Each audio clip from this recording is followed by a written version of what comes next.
Captain America Brave New World is the fourth standalone Captain America film within the MCU. It continues the story from the Disney Plus miniseries The Falcon and the Winter Soldier, released in 2021, and stands as the 35th MCU film overall.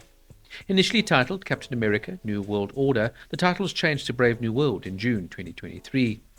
Directed by Julius Onah and written by Malcolm Spellman, Daylan Musan and Matthew Orton, the film brought a fresh creative team grounded in the previous series. Principal photography wrapped between March and June 2023, with reshoots being carried out in mid-2024. The film would premiere on February 14, 2025, entering theaters just ahead of Valentine's Day. In the MCU's fictional timeline, the events began in November 2026, about 2 years after The Falcon and the Winter Soldier, and continue into early 2027. Anthony Mackie takes up the mantle now as Captain America Sam Wilson, becoming the first black Captain America in the MCU. Danny Ramirez, who plays Joaquin Torres, and Carl Lumbly, who plays Isaiah Bradley, also reprised their role from the series, while Harrison Ford now joins the cast as Thaddeus Thunderbolt Ross, replacing the late William Hurt, who unfortunately lost his life in March 2022. Tim Blake Nelson now returns as Samuel Stearns, the leader. He last played the role in The Incredible Hulk in 2008. And we also see the addition of Shira Haas appearing as Ruth Bat Seraph, an Israeli former Black Widow who serves as President Ross's security advisor. The character was supposed to be Sabra, a mutant who serves as an agent for Mossad. She is noted to be the first Israeli superheroine, but the production team decided to change this as they didn't want to create some controversy, casting a pro-Israeli character. The score was composed by Laura Carpman, who had previously scored What If and Miss Marvel, and the soundtrack dropped digitally on February 12, 2025. The film also brings back Red Hulk, portrayed here by Harrison Ford, a surprising and much talked about twist, with Isaiah Bradley's inclusion continuing the MCU's efforts to highlight lesser known but pivotal characters from the comics. And the film's first trailer was edited to remove a White House assassination scene due to sensitive nature, demonstrating Marvel's responsiveness to public perception. Multiple reshoots occurred, some in mid-2024 and even later, to refine tone and plot following industry strikes and feedback. The film would go on to gross $100 million in its first 4-day debut, but in the second weekend the film suffered a steep 68% drop at the box office, pointing to underwhelming word of mouth.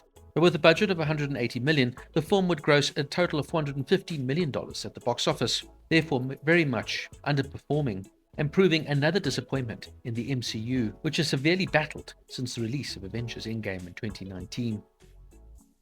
Now, I found Captain America Brave New World to be another soulless MCU entry.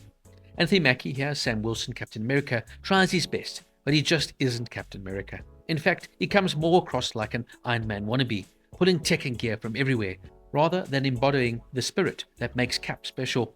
He hasn't taken the super soldier serum, which, let's be honest, is kind of the whole point of Captain America. A throwback hero powered by grit and enhanced strength, not gadgets. Tim Blake Nelson's Samuel Stearns is a forgettable antagonist who more or less gives up halfway through.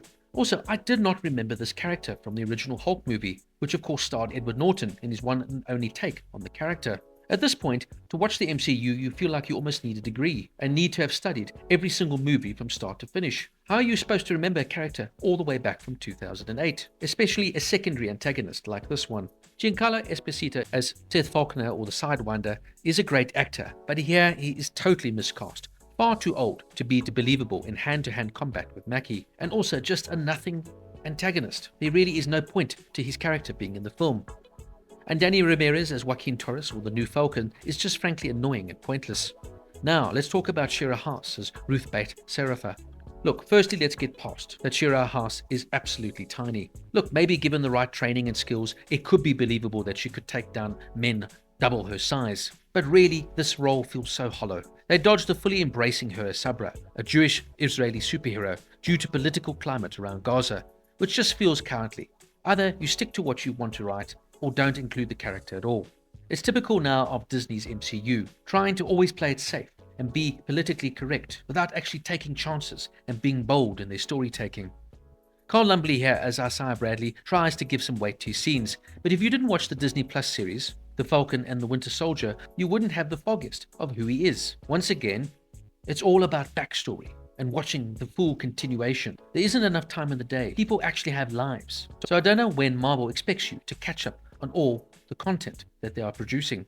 It's absolutely exhausting now to keep up with the MCU. And then of course we get Harrison Ford here as Thaddeus, the Red Hulk Ross, who, let's be fair, gives it a go. Ford is a great actor and has so much charisma, but it's impossible now for me to not picture the late William Hurt in the role. Ford's presence only highlights how inconsistent Ross's characterization has been. It's not like we saw a lot of him in the previous MCU films anyway, and honestly, I think the writers would have been served to write a completely new role for Ford to dig his teeth into and make his own. In the end, this is just another directionless, joyless, cash grab chapter in the franchise that used to have soul and purpose, and unfortunately died a tragic death at the end of Avengers Endgame. Honestly, do yourself a favor and go and watch Captain America Civil War. It is one of the best films in the MCU, and it really makes me harken back to when the MCU actually had gravitas. Captain America Brave New World gets a 3 out of 10. Please like and subscribe for more deep dive reviews, and I'll see you in the next one.